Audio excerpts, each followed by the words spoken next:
The beginning.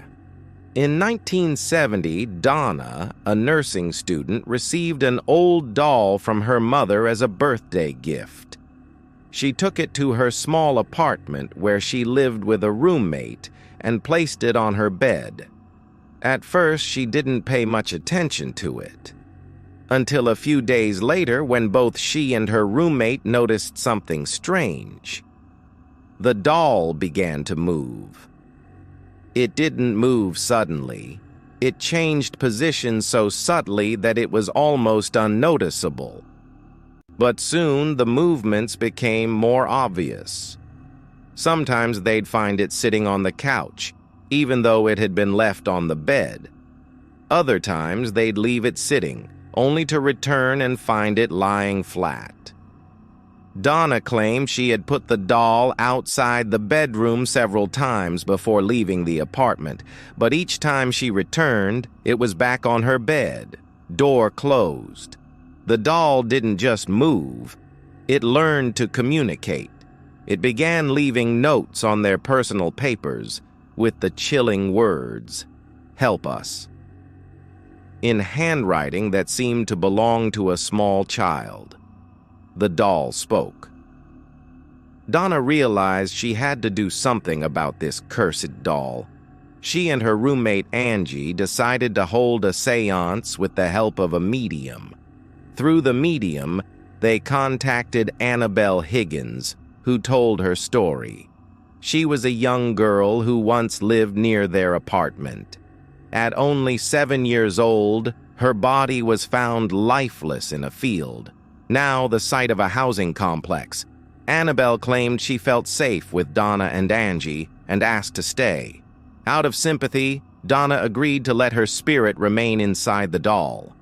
But that decision was a terrible mistake. The attacks begin. A friend of Donna's disliked the doll and often told her to get rid of it. Annabelle seemed to hate him back. One night, he awoke completely paralyzed. At the end of his bed sat the doll, slowly crawling up his body until it reached his chest, its hands wrapped around his neck, choking him. Darkness swallowed the room before he lost consciousness. When he woke, daylight filled the room, and the doll was gone. But he knew it was no dream.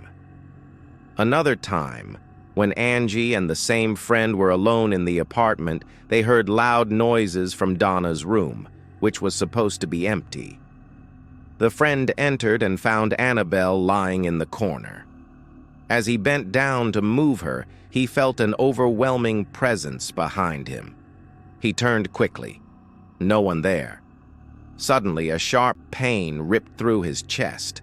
Looking down, he saw his shirt covered in blood. Underneath, 7 claw-like scratches, 3 vertical, 4 horizontal, burned into his skin. Within hours, they healed completely. The exorcism. Donna sought help from renowned paranormal investigators Ed and Lorraine Warren, known for cases like the Amityville Horror. They discovered the doll wasn't inhabited by Annabelle or even a child's spirit, but was being used by a demonic entity as a vessel to possess a human. The attacks on Donna's friend were the beginning of the demon's attempt to take his body, with Donna's unwitting permission when she agreed to let Annabelle stay.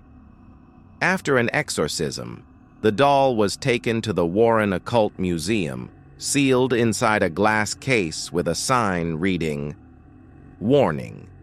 Do not open." It's believed the entity still waits for the right person to open the case and set it free. So, if you woke up tonight and found Annabelle